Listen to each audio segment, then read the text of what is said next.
Okay, I think it's probably about time we get things started. Don't want to waste any time. So hello everyone and welcome to our Festival of Debate session, which is going to look at greenwashing, where we want to understand what the issue is and talk about what solutions there might be to it.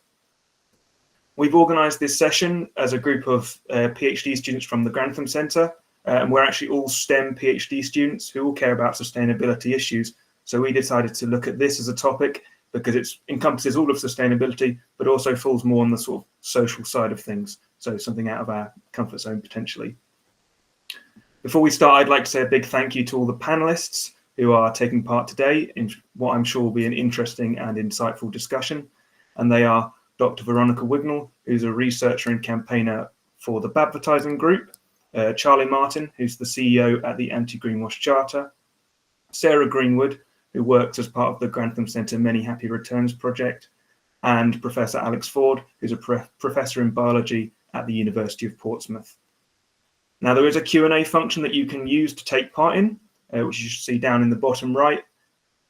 Feel free to drop questions in throughout the session, but I will say that most of the questions are going to be answered towards the end of the session during an actual question and answer phase.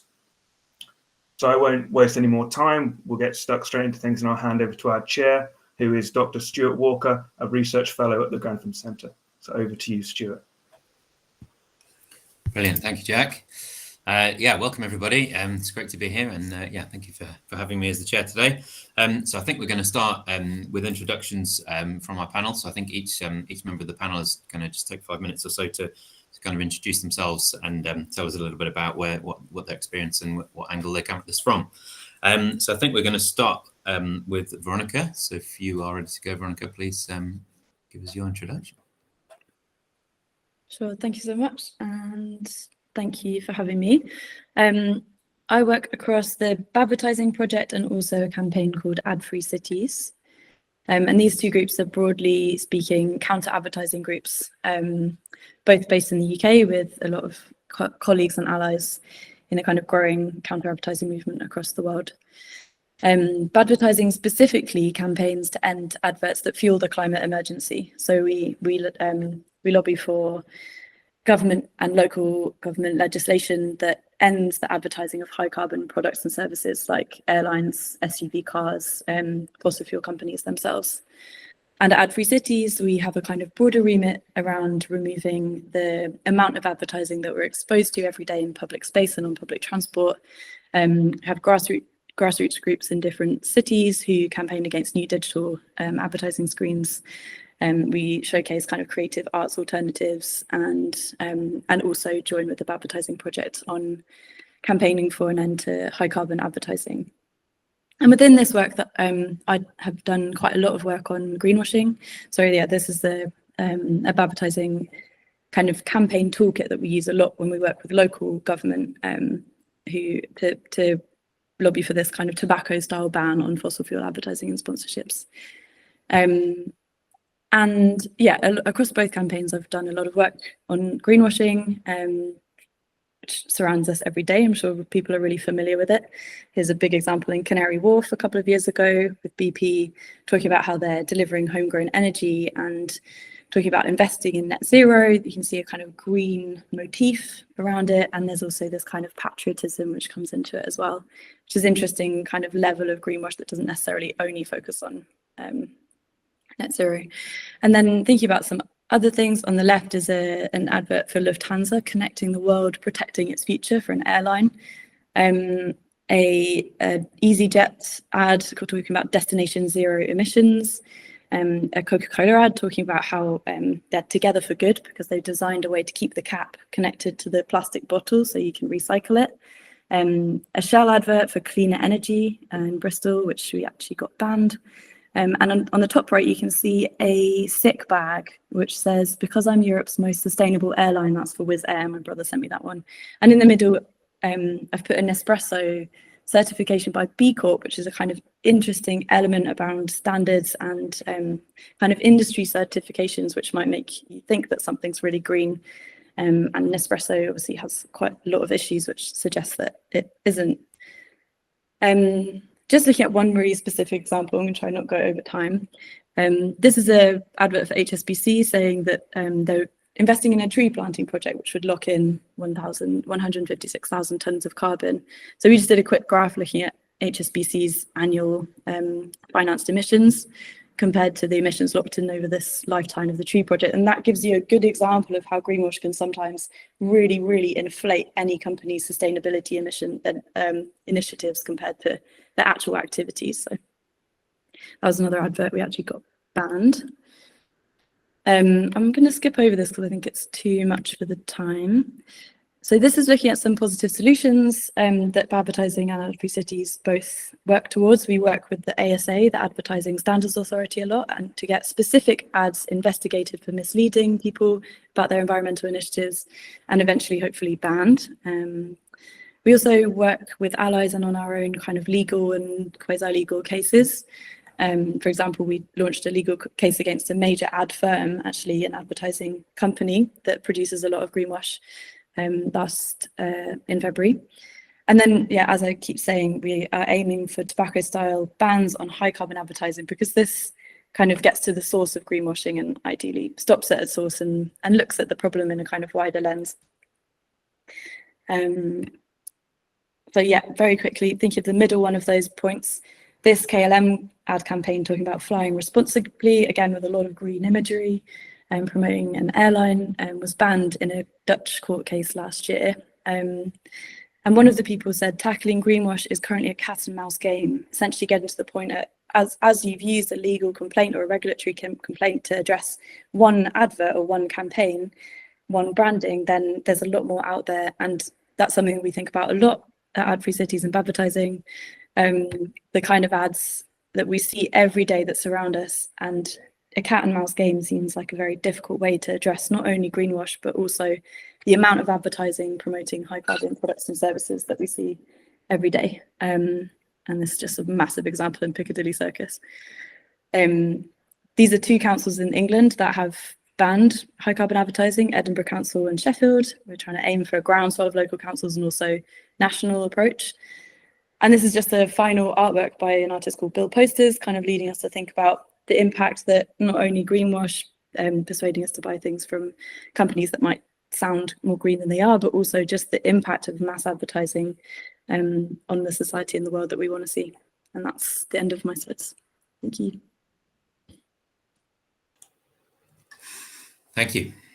Very insightful. Okay, so I think the next person to introduce themselves we have is Charlie.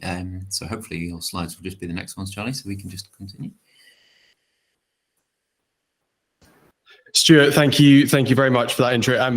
Veronica, that was super interesting and illuminating. So thank you for sharing the great work that you guys are doing as well. Guys, I'm personally delighted to be joining this panel today. So thank you for the invitation to get involved. My name's Charlie. I'm the CEO and founder of the Anti-Greenwash Charter. Essentially, we are a campaign designed, or a campaign, we're an initiative designed to help provide organizations, I think, with a little bit more of the perhaps carrot rather than the stick when it comes to greenwashing. So what we are aiming to do is essentially create an initiative that aims to support and promote organizations committed to responsible sustainability communications. So this all began for us back in 2021 with the CMA's Green Claims Code that was published here in the UK. And we had, at the time, a couple of organizations that came to us and wanted us to come up with some sort of campaign that we could run to reassure all of their stakeholders, both internally and externally, that they were practicing their marketing and communications responsibly. And essentially that was the origins for what we've now developed over the last couple of years as the Anti-Greenwash Charter. In terms of what we require our signatories to do in order to essentially certify that they are a responsible communicator, there are essentially 4 key areas of work that we currently deliver. The first is that we help all of our signatories go through what we call greenwash awareness training. So one of the major issues, and I know we're going to talk about this today regarding greenwashing, is the lack of knowledge and understanding that a lot of the marketing, sales, and communications professionals working within organizations have about carbon literacy, about communications in sustainability, et cetera, et cetera. So that's our first port of call. The second thing that we do is what we call static content reviews, which is where we take an organization's website materials, perhaps their brochure materials, anything that remains fairly static, and we analyze that content against the relevant regulatory bodies. So here in the UK, it would be the Green Claims Code and recently delivered DMCCA, which is come into force most literally in April this year. So that's what we do here in the UK. We do have some international signatories that we have to deal with international regulation as well. The final stage in our process with what we call signatory onboarding is to co-create what we call a green claims policy. And this idea is all around proactive disclosure and the idea that organizations can publish a policy that details in detail exactly how they go about managing their marketing and communications function to ensure that it's delivered responsibly. And what we then do is we then commission throughout a license period what we call compliance checks to make sure that the organization is actually doing what they said they were doing in their own policy, and that's where they are found to ideally be compliant with their own way of working. So that's essentially, in a really short nutshell, the work that we do at the Charter.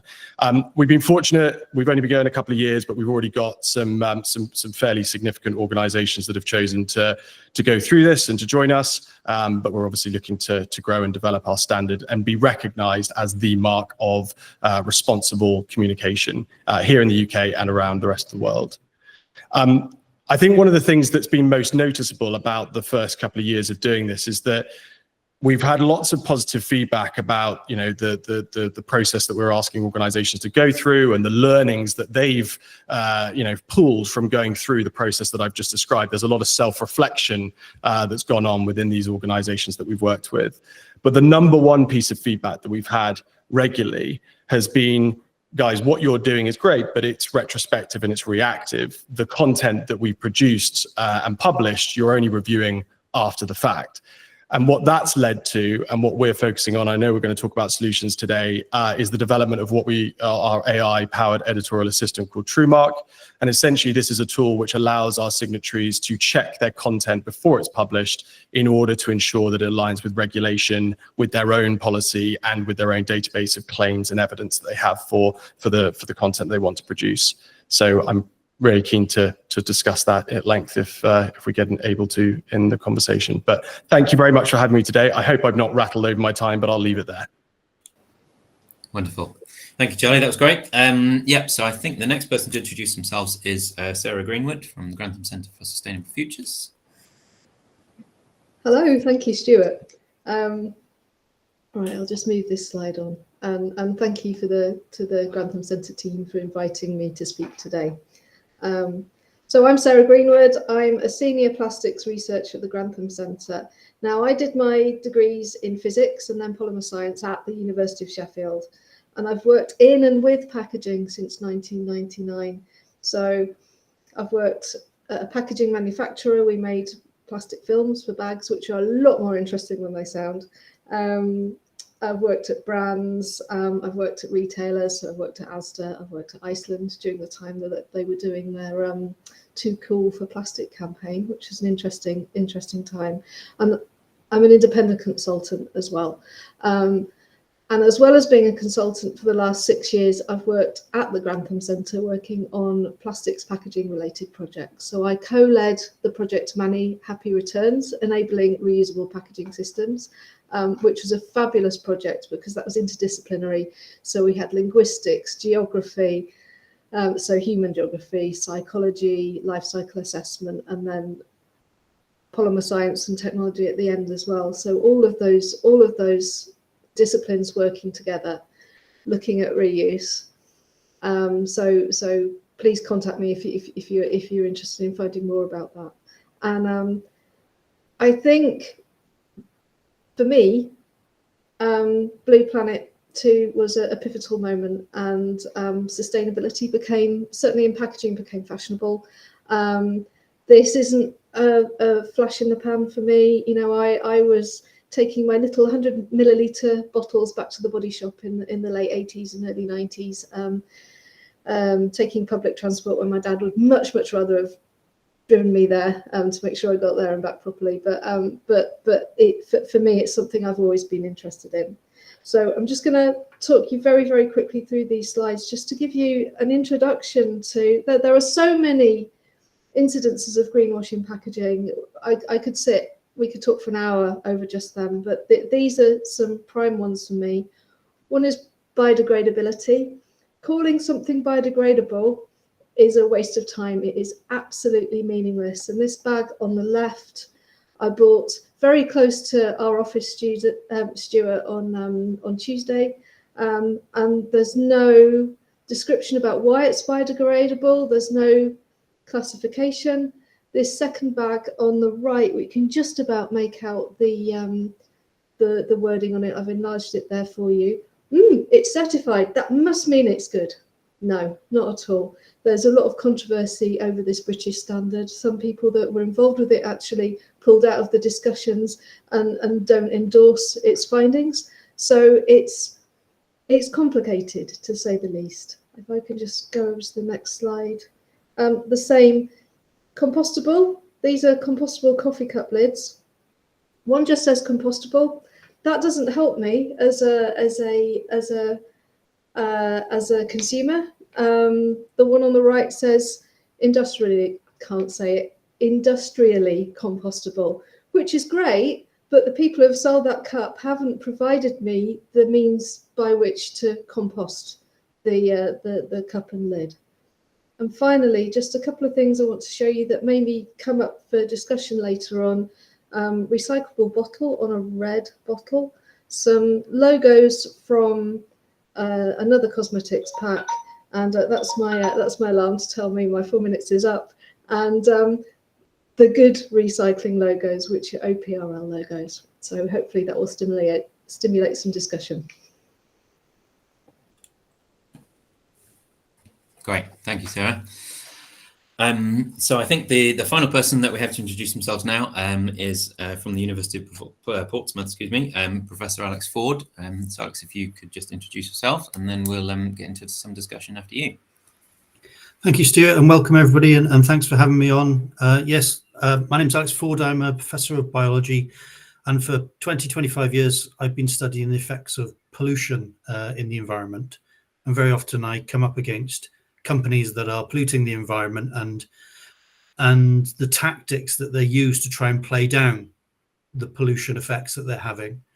And the photo I've got on here is from an organisation called Top of the Poops that maps sewage discharges around the UK. So each different colour there represents a different water body, and the size of the circle is the amount of sewage it's been discharging into our rivers and seas.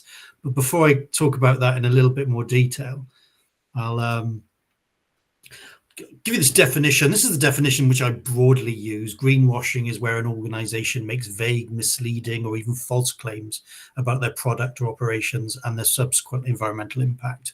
And I think it generally stems originally from whitewashing, but now we've got blue washing, brown washing, pink washing, rainbow washing, all number of different things for kind of sort of changing the product and falsely making their product. I think this recycling logo sign on plastic bottles has probably been one of the most fraudulent ones I've ever seen, because it kind of says it's circular when most plastic doesn't go back into its original form. It gets used as a secondary product.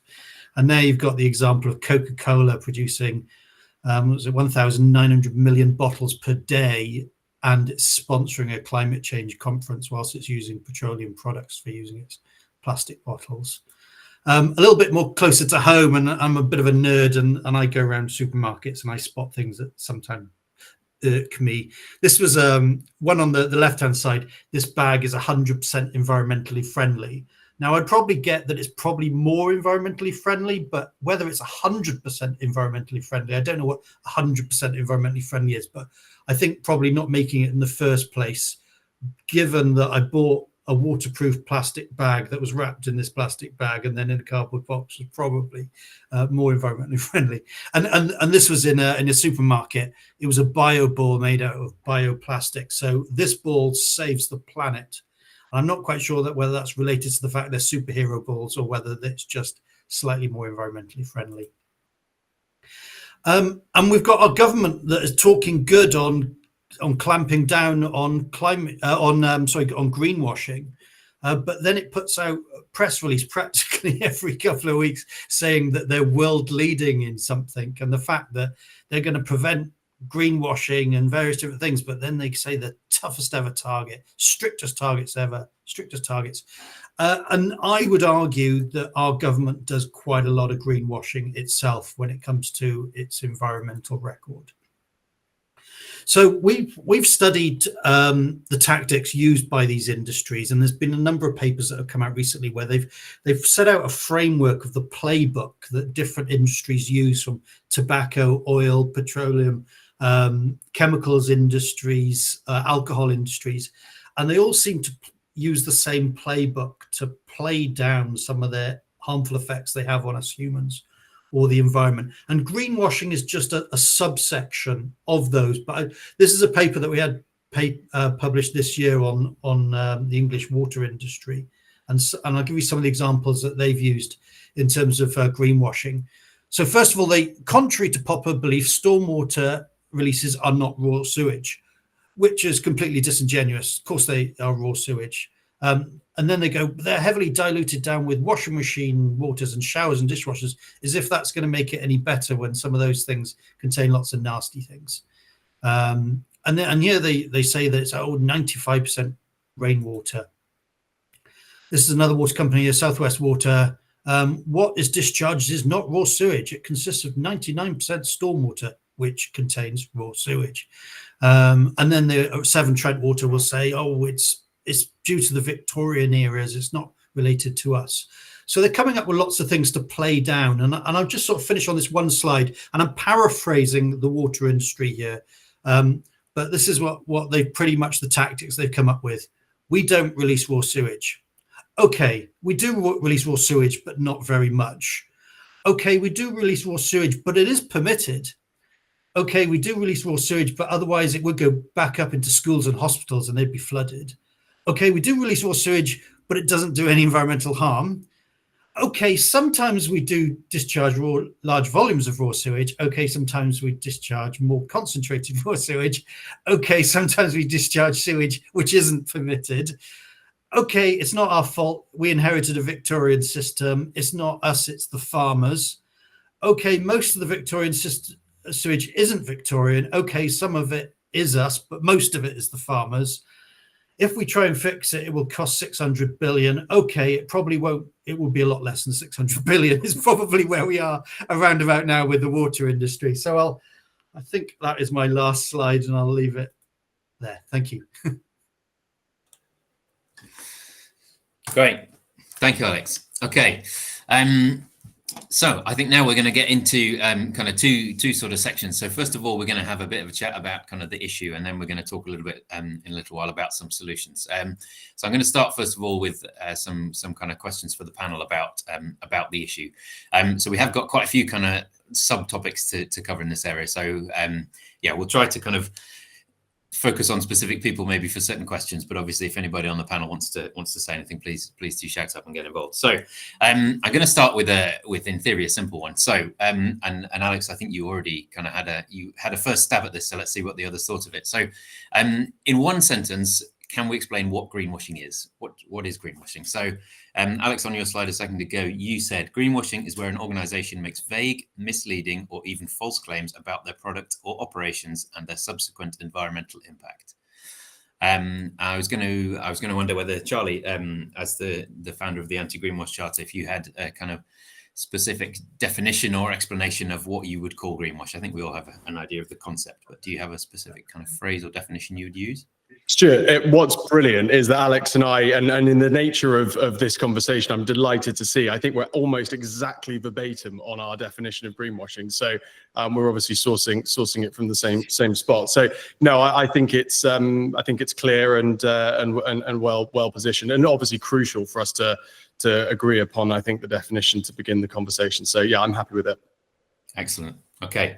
So unless we hear loud exclamations from Veronica or Sarah, we'll continue then based on that definition about vague, misleading, or false claims about products and operations. Okay, excellent. So maybe a slightly harder one now, and I think I would like to start maybe with you on this one, Veronica, if that's all right.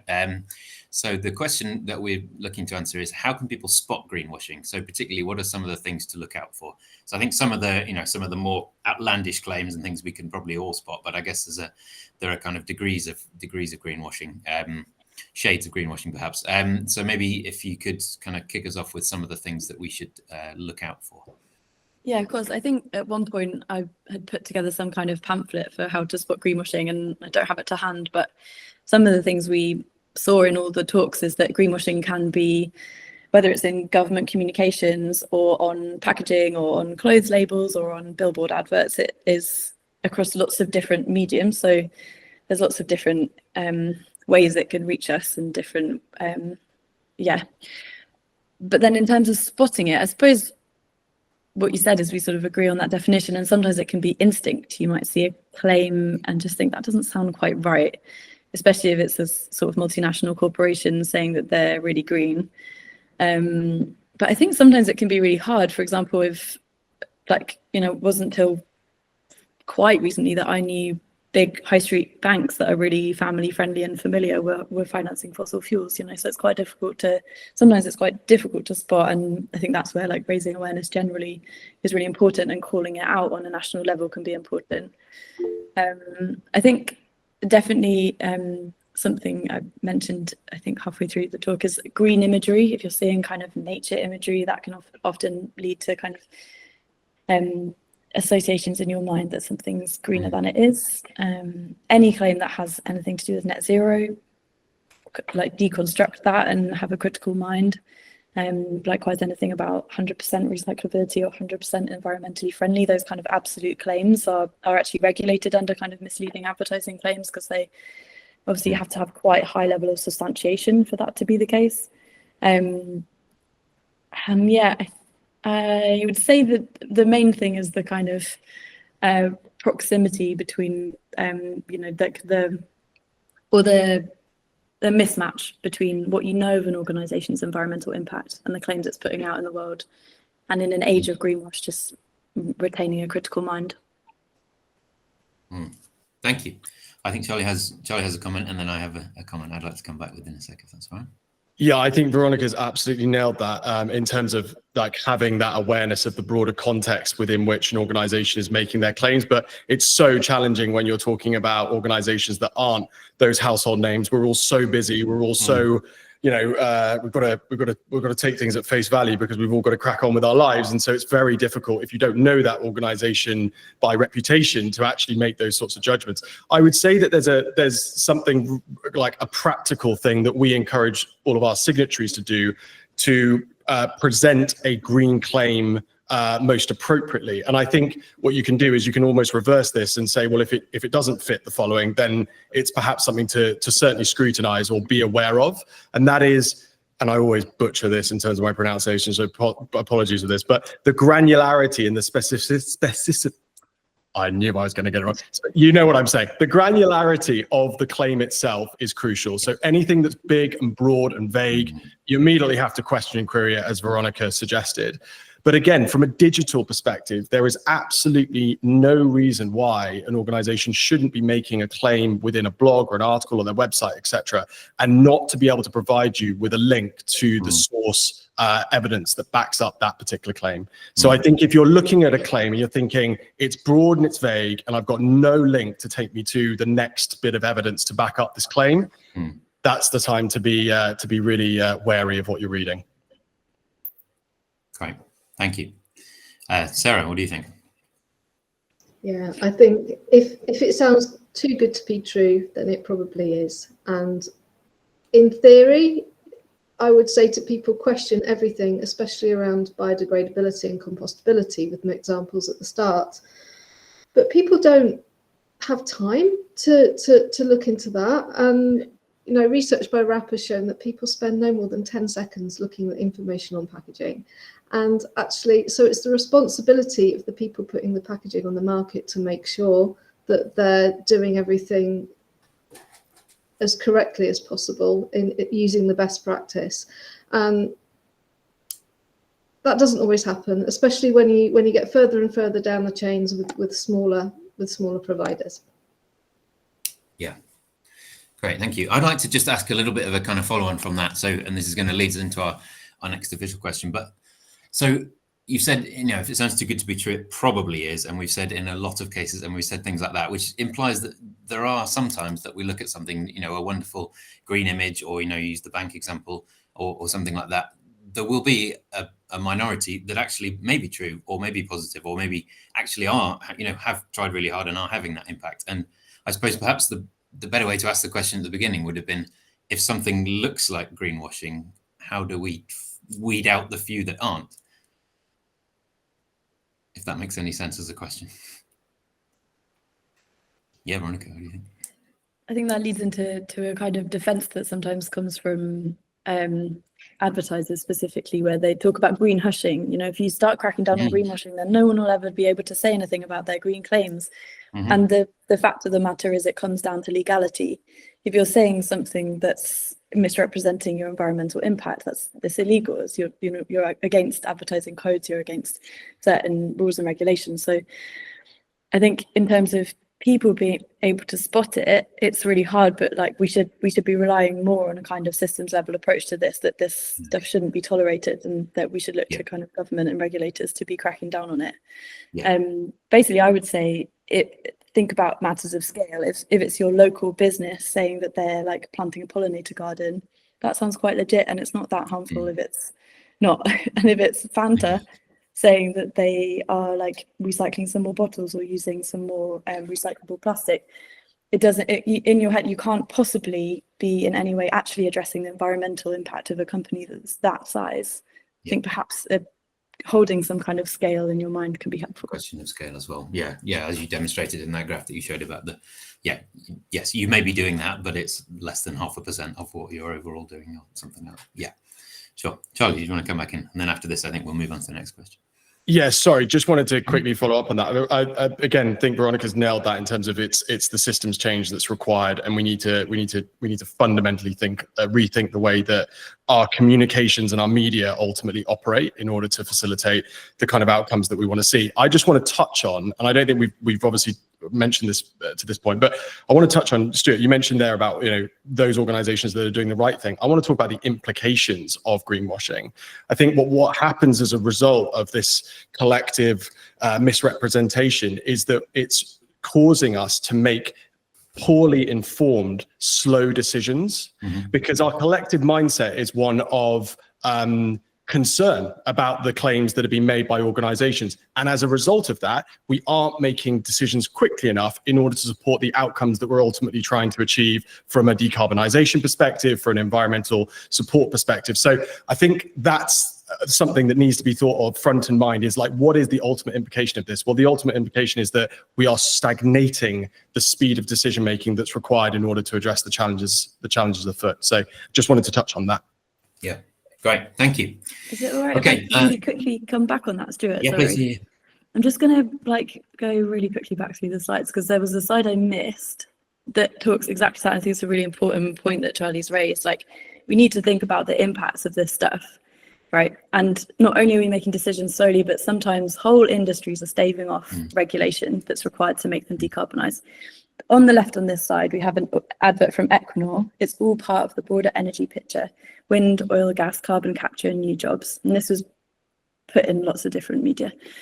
And then it was investigated by the Advertising Standards Authority. And it's really interesting to read the bit I've highlighted, which said about who they were targeting with the ad. It did not advertise any consumable product or service and was not aimed at the general public, but at decision makers and their influencers, a group that included politicians in government and opposition, as well as advisors and journalists. That's basically a hard admission from a fossil fuel company that they're aiming this at politicians. And months after this advert, about 2 months after this advert campaign, which was also advised by the then Chancellor Jeremy Hunt, they approved the Rosebank North Sea oil feed, which is majority owned by Equinor. So it's really important to talk about the consequences of this kind of stuff and the delay that it's causing to broader climate action. Yeah, absolutely. Thank you. Yeah, bigger picture. Yeah. I'm just going to mention again at this point the Q&A. So if anybody in the audience has questions, we're going to come to questions after we've talked about some solutions in a little while. So the little bottom right hand of your screen, there's a little square of 9 blobs. If you click in that, you'll get a Q&A box and you can type a question, which I can later on ask the panel. So please keep sending us in questions. Okay, so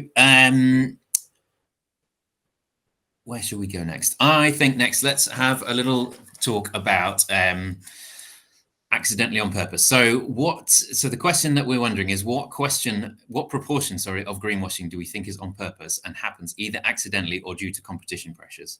So maybe let's not focus on the what proportion, as in we're not trying to get a kind of numerical answer, but what do we think about this idea that that greenwashing isn't always deliberate? Can greenwashing happen accidentally or due to competition pressures? So one organization sees another organization doing something and says, oh, if they've got away with it, we'll get away with it. Is that a competition pressure? And then other than that, other kind of accidental reasons that we think greenwashing might happen. So don't know if anybody on the panel would like to jump in on that. I don't know if Alex, you have anything on that, or Sarah, or either of you, any of you? Yeah, Alex, please go. Yeah, I can start. I think sometimes when people are in companies and their job is to market a product, they're taught to market the product and sell as many parts of that product as possible. So I don't think they always think through what they're doing ethically. Their job is to try and improve the sales. And maybe it's something we can talk about when we come to solutions, and that's maybe educating and bringing ethics into that those decision-making processes. Like ethics is probably quite talked about a lot in science. I don't know, because I'm not from a marketing background, the extent to which that is taught in that area. But I sometimes I speak to scientists in companies who cringe at what their PR departments do. Yes.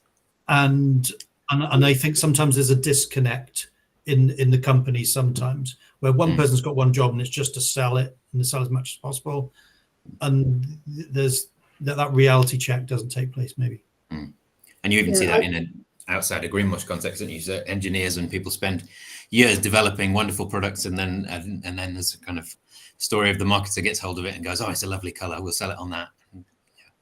Anyway, sorry, Sarah, go on. Oh, I was going to say I couldn't agree more with Alex, and I think certainly with the oxo-degradable additives that go in plastic, they were originally developed for mulching films for agriculture. So I have no idea, but I can imagine that somebody in the marketing department was told, right, okay, let's put this in packaging and see what we can do. Yeah. I think, and working in all sides of the industry and being a consumer as well, I genuinely think that like 90–95% of greenwash is just wishful thinking, and it's not actually malicious, but there is a very, very small portion of it that is, right, let's see how much money we can make out of the people who want to do the good thing, even though it isn't necessarily the good thing to do. Yeah, interesting. Okay, I think Charlie, you had your hand slightly first, and then Veronica after you. If that's all right. Yes, thank you, Stuart. I'm gonna get slightly technical here and throw something in, I guess. I think you've got to look at emission-based greenwashing and sort of declaration-based greenwashing, I think, and seeing the nuances in those. I think if you look at emission-based greenwashing, context-based greenwashing, i.e. some of the examples I think Veronica's shared there previously are like absolutely grotesque examples of organizations that have just clearly not, read the room or even considered, their position within a sort of a global narrative of their brand. That to me is that's inexcusable. That is deliberate. That is ultimately trying to pull the wool over people's eyes by not providing the full context. I think if you look at declaration based greenwashing, where essentially, there is evidence, for example, for that particular claim that the organization is wanting to make about the product, service, or offering, but that actually upon further scrutinization of that evidence itself, the source of it, perhaps the quality of it, etc., perhaps some new scientific discovery that means that claim that was made or has been made using that evidence is now not so substantiated or scientifically valid. that to me is where the educational piece that Alex alluded to, I think, becomes so crucial, because that is the unintentional greenwashing that there are still solutions to. But I think that's really important to be clear about the distinction between the two forms. That would be my comment. Thank you. Yeah. And yeah, Veronica, what do you think? Oh, so many things came up in that discussion. I mean, I really disagree with Sarah, because I think much more than 5 or 10% of greenwashing is deliberate. And I agree with Charlie that a lot can be to pull the wool over people's eyes. And if we look at sectors, if you look at fossil fuel companies, any fossil fuel company is expanding its operations currently. That's basically the deal. They're all drilling for new oil, exploring new territories, and having an extremely neo-colonial impact on communities in the global south. And that requirement for them to keep their social license means that all the outputs they put into the outside world, anything public facing, anything investor facing, and anything policy facing, has to be greenwashing over what they're actually doing. And there are papers showing, I think the question initially was maybe about when we see greenwashing or something, but I was reminded of a paper showing that fossil fuel greenwashing spikes when there's media or political attention on fossil fuels, for example, or on renewable energy. And so it does seem like that is a very deliberate and often very coordinated effect. And then, yeah, I also do think that lots of mostly smaller businesses might just be missing it, or there's it was saying, like a mismatch in the PR department and a science department or whatever. That I think that also happens. But yeah, not to bang the drum too hard on it being deliberate, but I think quite often it is. But Veronica, BP seem to have abandoned greenwashing altogether now, don't they? They've also abandoned all of their climate pledges after convincing us for 2 decades that they're green. It's been a very, very successful campaign. I actually worked at BP at the time in making packaging at the time they launched that logo, and they set out such grand ambitions for being green, and the environmentalists at the time said it's not enough, it is greenwash at the time. But I think as an employee, I kind of, maybe I was a bit naive, but I kind of believed it, and got that lovely flowery, they called it the Helios logo, and they kept the BP green colour. And I feel really let down now after the news of the last few months. I think psychologically, it's a really interesting point, right? Greenwashing partly works because we really want to believe it. We really want to feel like that company is green, and they tapped into that, and sometimes in a very kind of there's a lot of research into how to tap into people's kind of emotions and psychology when you're trying to sell them something. Fascinating. There's a whole kind of area about, I suppose, in a really big organization where some aspects of it can greenwash even internally within an organization, which unfortunately I think we're getting a bit short of time to go to. But if somebody wanted to ask a question, that would move it until the last 20 minutes, so then we could talk about it. Okay, so I'm going to move on to just the last couple of little bits before we move on to solutions, if that's all right. So, so is there a threat that continued greenwashing will lead to a complete collapse in public trust about sustainability? I'm afraid I'm going to have to ask for short answers, please. You can have more than one word, although some of you, I suspect, may answer it in one word. But yeah, do we think, is there a threat that continued greenwashing will lead to complete collapse in public trust in sustainability? What would anybody like to say on that? Alex. I think this answer joins up with your last question. So where do you often see greenwashing? And I think the most often place I see it is in the supermarket, just because I go there more frequently than other places. And you see a lot of eco products, and some of them are genuinely good eco products, and some of them are just branding a badge to get me, that's supposedly environmentally conscious, to buy them. And but I know that people are very skeptical about these, and becoming more skeptical, it seems. Because they think it's probably just greenwashing, and it's really hard for those people now to just differentiate what is a good product and what is not, and I'm not quite sure where the solution is there, but clamping down on the ones that are falsely claiming things would be a useful start. Yeah, great, thank you. Veronica. I think that's already happened. I think if you change the question to have people's trust in sustainability claims been eroded? Then yes, definitely. I think 1 in 10 people don't believe a brand's sustainability claims. Yeah. And then if you change it to actually sustainability as a bigger thing, then I would say not in the same way. Yeah. Okay. Thank you. Charlie. I would just add to this, because I agree with with Veronica there, that I think the implication of this is apathy, and the growing apathy that people generally feel towards sustainability claims made by organisations. And I think that is almost the most dangerous outcome, is that people stop caring as a result of just not believing what they've been presented with. Okay.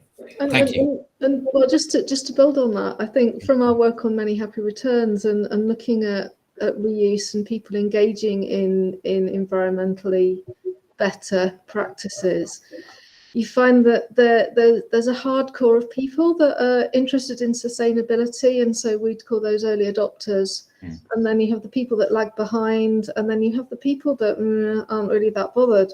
And we've got to remember that actually a high proportion of people just really aren't that bothered in certain respects, especially if it includes changing their own habits. Okay.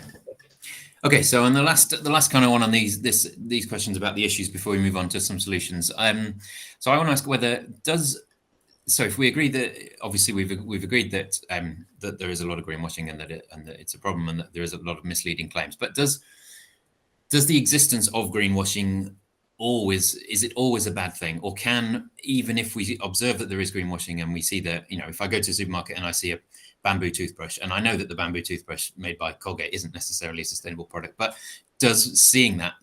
can seeing that still have a positive impact? Is it necessarily a bad thing? So perhaps that individual product is a bad thing, but does the existence of greenwashing in general, is it part of an overall kind of positive green presentation to the public that kind of keeps doing the right thing in mind? So I may not, I won't buy that toothbrush, but I might go home and plant a tree or something. Those are both terrible examples, but you can see what I mean. Does it kind of promote positive aspects, even if the individual thing that we're seeing is greenwash? Charlie, I think you were first with the hand. Yeah, sorry, I'd just say, it's that whole notion of, any press is bad. Bad press is good press. Any press is good for the sustainability. And I think it leads back to the last question and what the ultimate implication is of greenwashing. I don't think it's a game that we want to play. We want to address. We want to get to the point where we can be confident in the claims and the substantiations that organisations are delivering, because that's going to allow us to then make the decisions as better informed stakeholders that we need to make more quickly and with interest. Crucially, with interest and care. So I think that the implications of greenwashing are so significant that it can't be considered to be a good thing at all. Thank you. Veronica? I was going to add that I think something you're tapping into is the kind of community impact, like a ripple impact of seeing others around you adopting more sustainable behaviours. And I think that is really important, and probably doesn't, like, we sort of also have to get away from this idea that we can consume our way out of the environmental crisis. Like, it's not going to happen if we all buy a bamboo toothpaste, but if you see other people perhaps adopting sustainability behaviours, then the most authentic thing is seeing people around you doing something. And that, I think, is what we need to really do more of and share and have in community, rather than and I suppose that's a slightly different point, but seeing that presence of sustainability around us, I think, is really important in a kind of bigger picture way. Yeah, good point. Thank you. Sarah? Right, you want a quick answer on this, don't you? I do. So there's two things, and I'm going to go slightly off topic, but you'll see why when I come back to it. So today, for those watching the recording, is the 80th anniversary of VE Day. During the war, people were encouraged to rip up their railings, donate their pots and pans to be melted down and remade into munitions. Now, the reality is that the material that they gleaned from that actually wasn't good enough to do that with, but it gave people a feeling of agency. They felt like they were doing something. They felt like they were contributing. That worked well in the 1940s when we didn't have social media. Now, anything like that, as soon as you're asked to say, oh yeah, donate your old pots and pans, they say, oh, I bet they're not really being recycled though. I bet they're really being going to something else. And that's what's happening on social media. And you sort of the extent of misinformation during COVID. And there was a brilliant example I found the other day when I was researching. There was a big tyre dump in Kuwait. It's actually gone now. They've actually chemically recycled and mechanically recycled all of them, but you could see it from space. And there was a big fire there, probably about 4 years ago, and actually 2 years ago, footage of that fire was used by climate change deniers to say, well, you're telling us to eat less meat and to genetically engineer feed for cows so they emit less methane, yet you're burning tyres. That's much worse for the environment than these efforts. So everything that's done has to be done well and meticulously so that you have to bat off these claims, these counterclaims. Great point, thank you. Yes, and good. Yeah, social media stuff is all very relevant and related. Yes. Okay. Okay, so I'm going to move into a little bit of talk about solutions now, and then we'll come back to some questions at the end, as I keep saying. So again, thank you for everybody who's submitted questions. We've got some good ones. If anybody else would like to, I just spotted somebody's asked the question I was going to ask. Well done. Yeah, if anybody has any others, please keep submitting those. Okay, so solutions. So simple one first. I'm going to go around everybody for this one. Whose responsibility is it to tackle the issue? In as short, well, not or as long, in as short as you would like. Yeah, whose responsibility is it to tackle the issue of greenwashing? Charlie and then Alex. In really short terms, we need a pincer effect. We need a stick and a carrot, and we need regulation and governments to get together and to create the framework within which organisations are required to act responsibly. And then I possibly would say this, but ultimately we need to encourage brands to view the benefit in being able to position themselves as a responsible communicator, and we need to provide the means for them to do so. So that's for me the pincer effect. Nice, great, thank you. Alex, what do you think? Yeah, I agree, and I think everybody has a part to play. Obviously, you need strong regulation. But with so many adverts going out from so many different companies across so many different platforms, they can't keep up with everything. So I think we need to make it easier. We need to educate the public on maybe how to spot these things and make it easy for them to report it. Some of the issues that came up with water companies came from just members of the public complaining to the Advertising Standards Agency. And it wasn't until they got hold of it and went, oh yeah, that's right. They shouldn't be saying we're improving the quality of the rivers. They're just stopping polluting them. That's not improving it. That's just stopping harming them. And they'd kind of just flipped it. But that is a well-known tactic for greenwashing as well, which we haven't covered. The flipping something from good to bad or bad to good.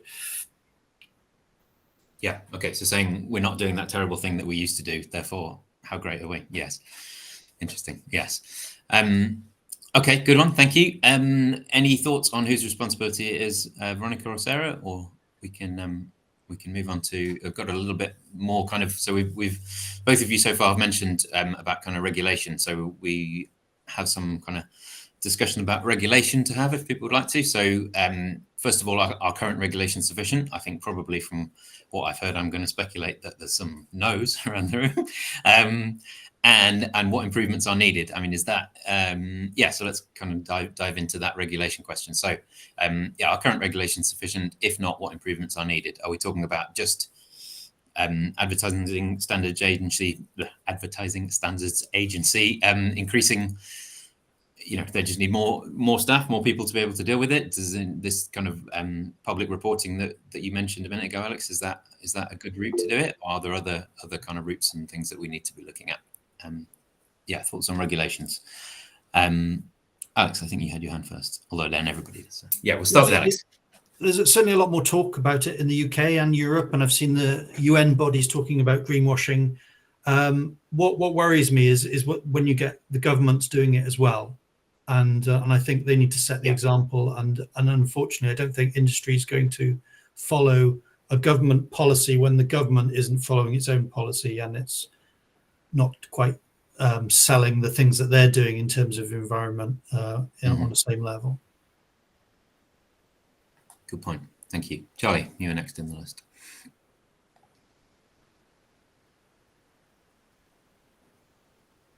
Or maybe Charlie's disappeared. Veronica, what do you think? I think, Charlie, you were muted. Do you want to go? Oh, sorry, I was muted. Veronica, no, you go ahead first. I'll come after you. Yeah, no, sorry. I slightly got distracted, but the Badvertising did some research about the proportion of adverts that were complained about to the Advertising Standards Authority and how many were actually acted on. And I think it was on, say, about 2.4% or something. The ASA only runs investigations and only acts on a very, very diminishingly small number of complaints. So that's even just ads that were actually complained about. And it has a very reactive approach. So we've done lots of work on the advertising regulator, given that it's apart from anything, it's self-funded, it's industry funded, it's industry led, all its personnel are industry. So that's our only regulator of advertising in the UK, and their interests are obviously incredibly conflicted. And we see that panning out in the amount of greenwash that we're seeing. You know, if we had a strong regulatory system, that wouldn't be happening because there are laws to stop this kind of thing and they're just not being enforced properly. And I also think the Advertising Standards Authority, we hear a lot back from politicians that when we talk to them about stopping greenwash at source by having a tobacco style ban on adverts that are for the most polluting industries, we hear that the ASA has that covered, and that's a real worry. So I would say, we need much stronger regulation, and we need much stronger laws around advertising that's clearly making it very difficult for us to have meaningful climate action. Yeah, great, thank you. Charlie, we'll come back to you next. I just wondered if I could throw in as well whether, so obviously we've talked in the kind of UK context, if anybody, I wondered if there are any examples of more effective regulation that anybody knows of in other countries. I don't know enough detail about it, but if anybody has thoughts on that, that'd be great to check in as well. Stuart, that was an absolutely dreamy question that you've just laid me up there. So thank you for that one. Yes, brilliant. You make a great point. The EU's Green Claims Directive is essentially the world-leading regulation when it comes to greenwash. And from our perspective, is certainly a significant improvement on our own Green Claims Code, initially delivered by the CMA back in 2021, as I alluded to in my introduction. I think it is going to be interesting to see the impact of the DMCAA regulation that's come into play in the UK, and how more closely that gets us to perhaps the significance and the impact of the EU's Green Claims Directive. But the things that we particularly like, I think, about the EU's Green Claims Directive is just how specific they get in terms of the use of certain terminology and the requirement for substantiation of claims with verified evidence. Those are two key and fundamental aspects of the EU's Green Claims Directive that we think are leading. I think the one point I'd like to pick up on, Veronica talked about the ASA and I guess some of the confliction around who's involved, and who's running the organisation. I think with the CMA, the Competition Markets Authority, the thing that we've been most concerned about is the lack of the lack of teeth, essentially, that the organisation has shown when applying some of the potential fines that it's been able to apply. So there was a case last year with Boohoo and a number of other clothing retailers who essentially were found to be greenwashing and could have been fined up to 10% of their global revenues. And the outcome of that particular case was that they got a slap on the wrist and asked to sign up to a voluntary disclosure system. So that, for me, is the big problem. We've got these regulations in place. We're not even implementing them. So, that would be my overall take on things. Yeah, great. Thank you. Sarah? I'm going to turn this on its head. So not in terms of actual greenwash legislation, but actually make it law to have carbon literacy, to teach carbon literacy in schools, especially from my point of view, in the role that packaging place in society, because actually, you know, I've worked in the packaging industry for a long time and I've felt really demonized a lot of the time. And actually, when used properly, not all the time, packaging is a really, really good tool against food waste, which is an enormous problem. And if we had that education right at the very start, and to do that, I think we're going to have to educate some of the teachers as well, because I hear horror stories about what people's children are taught in school. That would be my answer. Get to the very root and get them in the schools. Great, thank you. That leads on to a question we're going to deal with in a little while as well. That's good, thanks. Okay, so just going to do a little bit more on solutions, and then we've got some great questions. So then we're going to kind of run through some of the questions that we've had from the audience. So, but first of all, I wondered if so two things. First of all, I would like to know, what does the panel think is the single biggest challenge in tackling greenwash effectively in the next 5 years, or in some kind of arbitrary medium-term future period? So yeah, what do we think is the single biggest challenge in tackling greenwash effectively?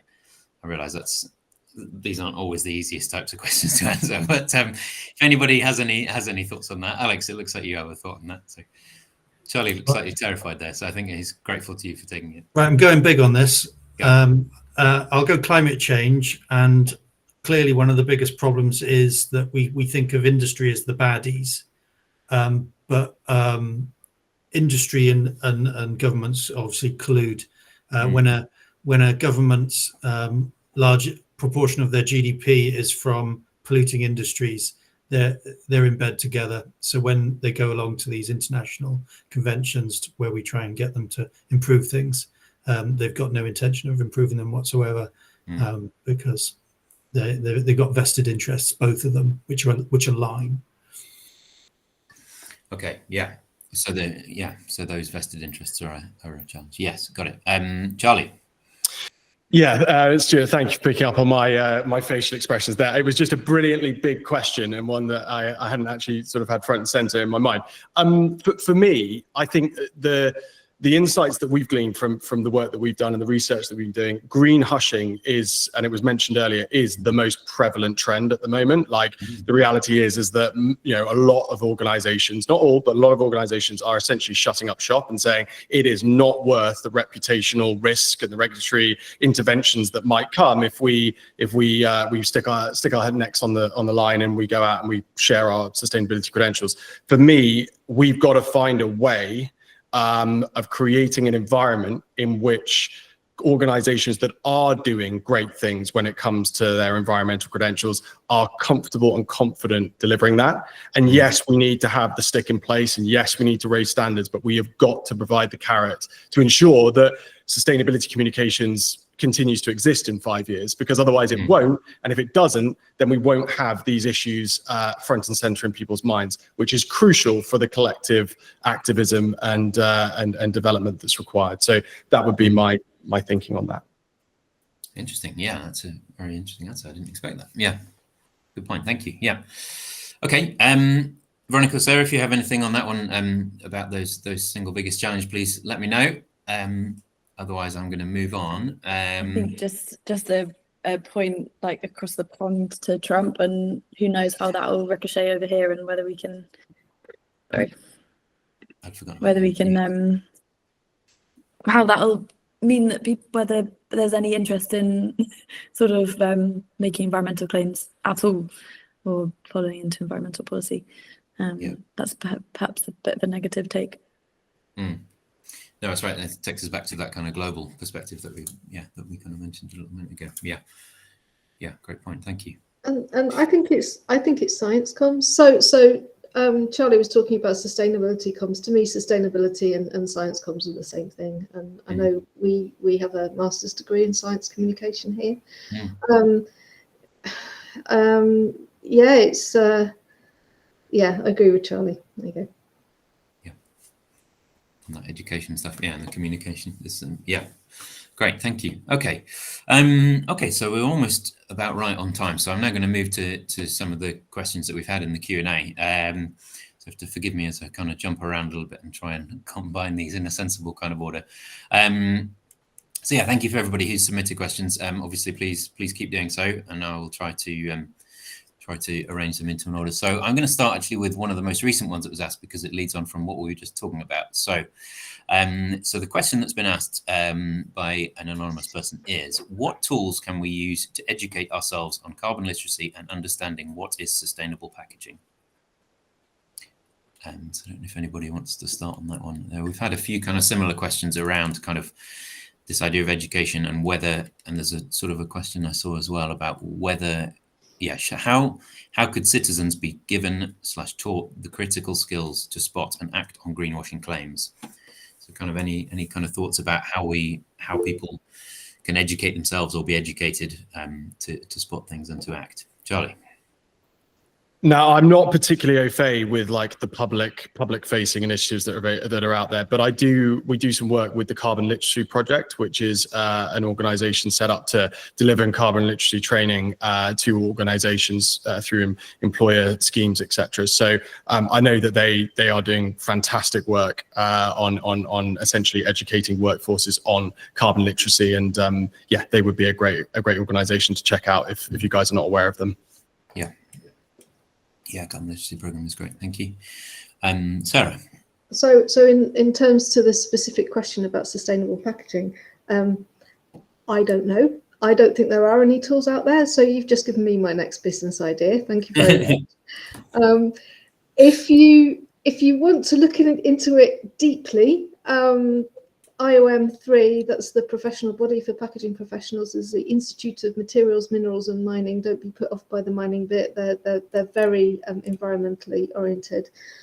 They do an A-level equivalent in packaging, and they also do a foundation degree equivalent in packaging as well. So if you want to look at in depth, and also there's a very, very good, if you really want to look at it in depth, there's a very good degree apprenticeship at Sheffield Hallam University down the road, and they turn out people that are 21 years old. Sometimes they take people of all ages, but people that are 21 years old and at the level that I was in my late 20s as a packaging professional. So there are some high level options, but yeah, that there's a gap missing with everyday education.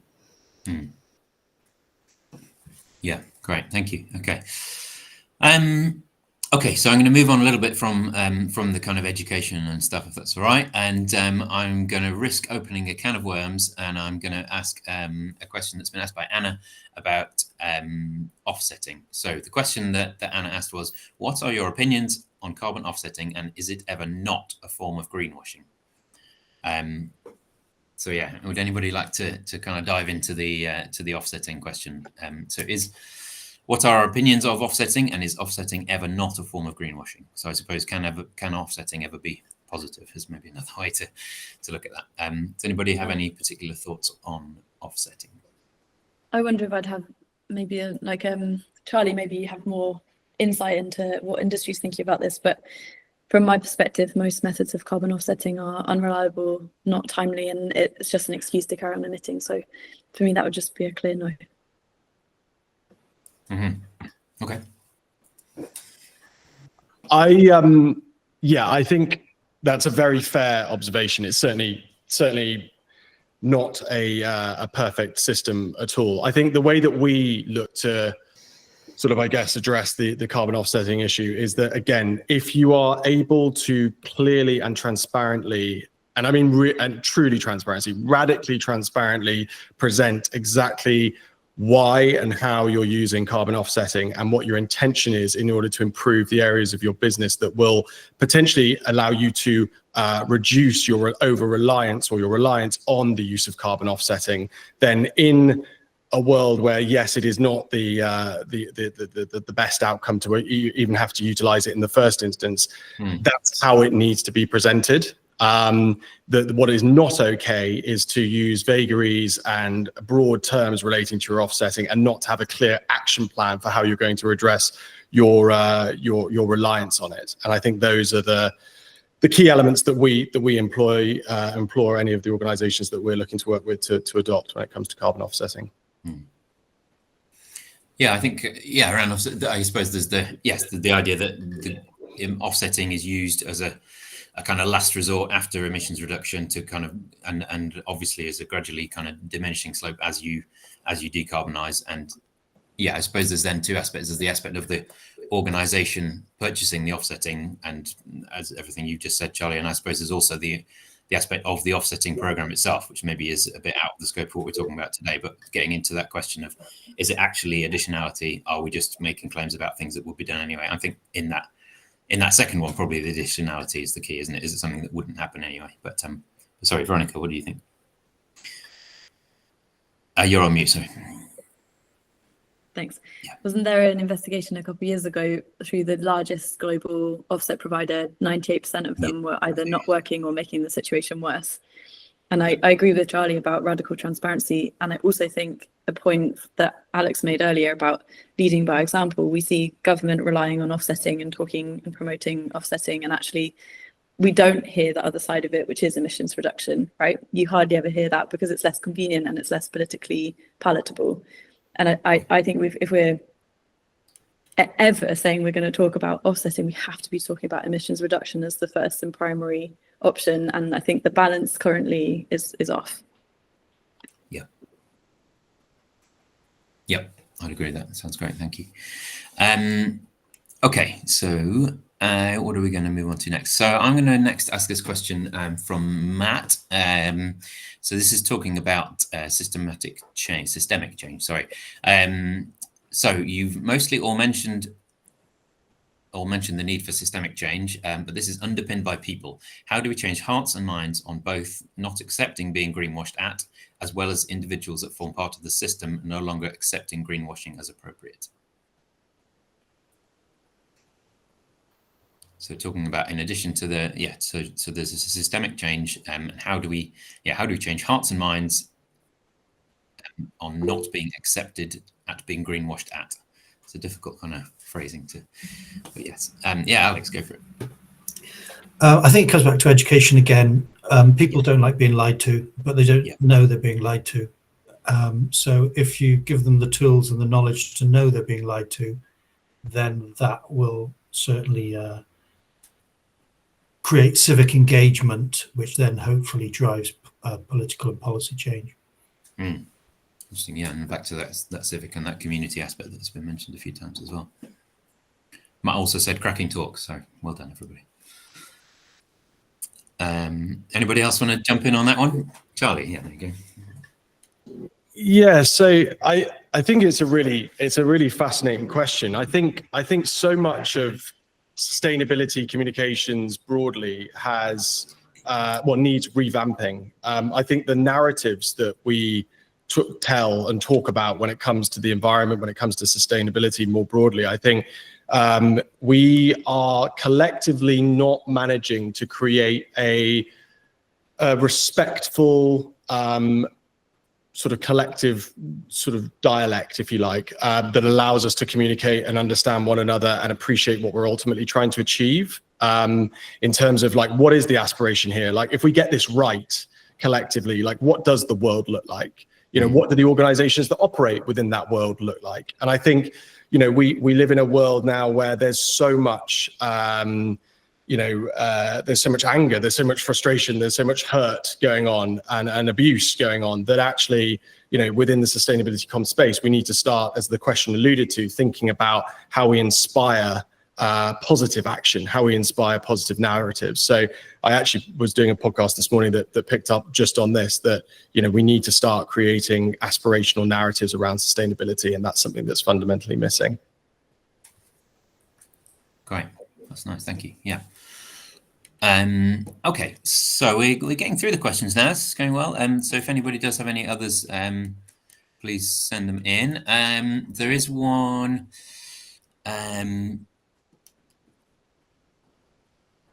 Okay, new one. Yeah, so I'm going to deal with that one last of all.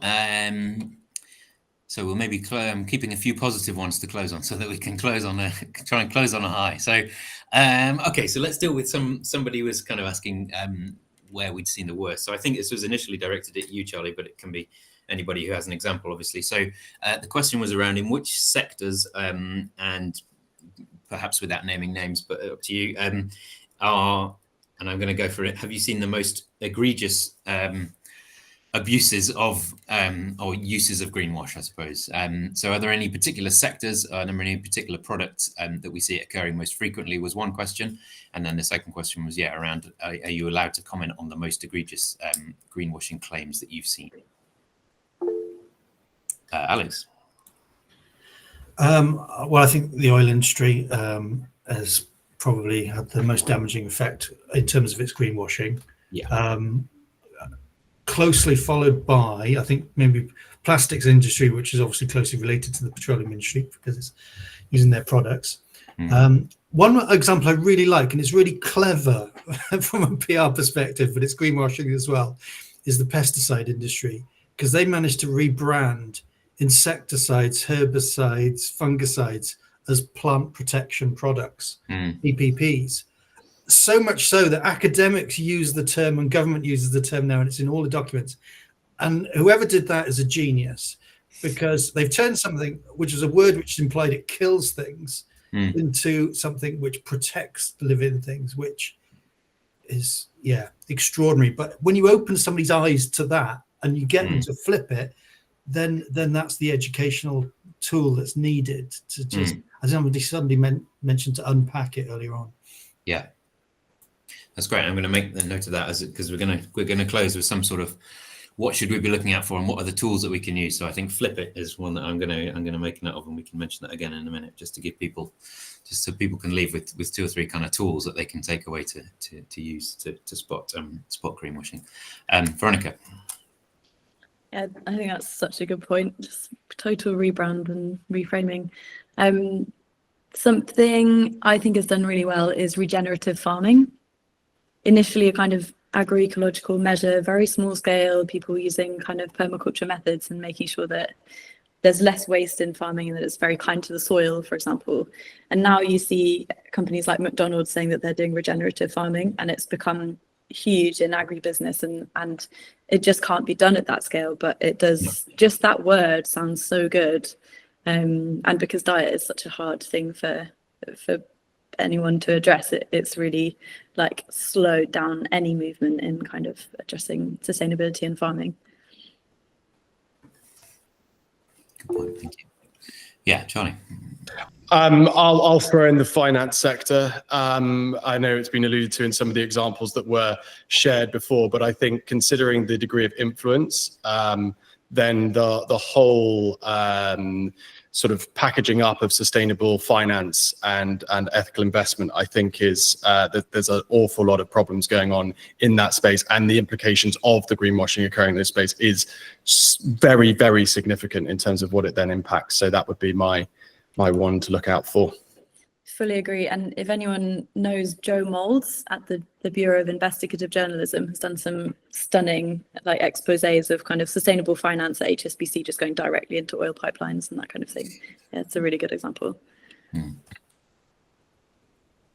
Great, thank you. Okay, so we're going to move on to the last couple of questions. Okay, so let's do this one now. So Charlie, we've got one specifically for you just because you mentioned it and it did pop into my head. So most of my work is in kind of life cycle assessment and sustainability assessment. So looking at kind of what goes in and what comes out and that kind of balance of positives and negatives. And yeah, you mentioned your AI tool or your AI program, and somebody has asked the question, recently we've heard a lot about ChatGPT using a lot of water and energy to answer questions.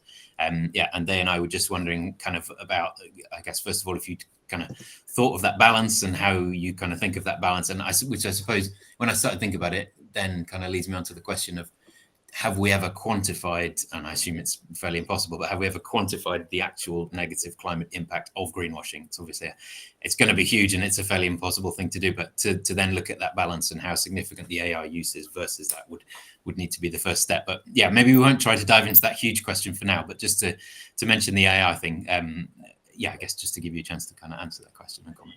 Well, Stuart, first and foremost, if you ever do come up with a way of being able to quantify the environmental impact of greenwashing, then please do send that our way, because that would be incredibly helpful and useful. It's a brilliant question, and one that, in all honesty, comes up on various panels that I now sit on to talk about, with other people that are building AI solutions to address sustainability-based issues. It is the fundamental question. I think what's really interesting is our CTO actually is involved in a project that's looking to utilize AI in order to improve the efficiency of data centers themselves and ultimately make them less intensive when it comes to use of resource and water, etc. So it is the issue, if you like, at play when it comes to AI. I think our position on it is that if we could create an environment, and this is the intention with TrueMark, whereby, as I alluded to before, when you engage with sustainability communications, you are X% more confident and trusting in what it is that you're actually engaging with. The implications of that are so significant, because you'll ultimately be able to make an informed and quick decision about your choice to either work with or engage with or partner with or buy from that particular organization. That is such a tantalizing outcome that we're hopeful that we're basing what we're doing on the notion that the net positive is worth pursuing. So that would be my response to date. So, yeah, it seems it's a small lever that can have a huge impact on them. Yeah. Exactly. Yeah. Okay, great. Okay, so just before I come to you to close with these kind of quick ideas about tools that people can take away, and we've got one more question that somebody asked about the definition. Somebody said we all agreed on a definition for greenwashing. Do you think a definition which is less open for interpretation would make policy change easier? I mean, the kind of elephant in the room there is that there isn't a legal definition. So I would say that having a legal definition would be really helpful in speeding up some policy. Yeah. Yeah. Great. Okay, done. That was the answer to your question. Okay, so, all right. So I think I'm gonna kind of close now. And I think possibly after I finish, maybe the scholars will do a final close. But I think if we could just quickly kind of say a couple of kind of tools or ideas for people to take away to spot and to try to in their own kind of lives and going about to spot and avoid being greenwashed at, as somebody said in their question earlier. So I think the first one, I think it was you that said it earlier, Alex, was kind of flip it, which I think is a really good idea. Kind of look at it from the other kind of angle. People have already mentioned if it looks too good to be true, then it probably is. Anybody else have any kind of other kind of quick-ish or quick kind of takeaways? I think we've mentioned a few of these before, haven't we? Sort of things, adverts that seem to mostly be made up of views of green trees and forests, probably something to look at. Yeah, Veronica, were you about to speak then? Just to say that, like, let's keep in mind that greenwashing is a massive issue, but we it's like right that we're focusing on it, but also we need to think about like wider sustainable behavior change and reducing our emissions. And we all know how to do that, really. Like, stop buying so much stuff, make decisions that are like less carbon intensive, support policy action that is helping the climate, and like really focus on those things as well. I think just like keeping that in mind. Yeah, great, thank you. Alex, you had your hand up. Yeah, just to say, when you are deconstructing some of these things, ask yourself whether you think you're getting misinformation or disinformation. Nice, thank you. Charlie? Yeah, I would, just a slight plug here, but we share on our website what we call our Green Claims Policy template. I would suggest that if anyone wants to go and wants to check out what we determine to be kind of best practice that an organization would look to implement, then that's probably something to check out. And then I guess query and question whether or not you feel like you're clear on how the organizations that you're engaging with are following that practice. That would be the suggestion from our end. Great. Okay, thank you. And yeah, and as we mentioned earlier, I think Sarah mentioned kind of social media, and as you said, social media means this, you know, it may have its positives and negatives, but it does mean that there's no excuse to provide a link to the evidence that backs up the thing that you're claiming. It's not that you don't have to send off a stamped address envelope anymore to get the evidence. You should just be able to click a link to see the report or to see the evidence as well. Okay, and just on that point that you mentioned, Charlie, about the your organisation, somebody did also ask, do Badvertising have a form of membership that members or the public can join? So if anybody, if Charlie or Veronica, you guys want to put anything in the chat that people can find, kind of follow up or anything like that, I think I'm sure you would be able to do that. Yeah, Sarah. So a plug for the Grantham Centre. So Yes. we have an initiative called Greenwatch. So please do sign up to the Grantham Centre newsletter. We've got a strong presence on LinkedIn, so you can follow that. And I think most of us at the Grantham Centre are on LinkedIn as well, so you can connect to us via that medium. Yes, we're on there to a greater or lesser extent. So, yes. Okay. Well, I think unless any of the panel have anything that they would like to say, kind of to finally close, we do have a couple of minutes, but I think we've kind of covered most of the things that we were planning to talk about. So I think unless anybody has anything, I don't know if I'm handing back to you, Jack, or if we're just going to call it a day and close. Can I just say a big thank you to Stuart for chairing that? I think that was beautifully done. Agree. That's very Thank you, kind. Thank Stuart. you. Well, yeah.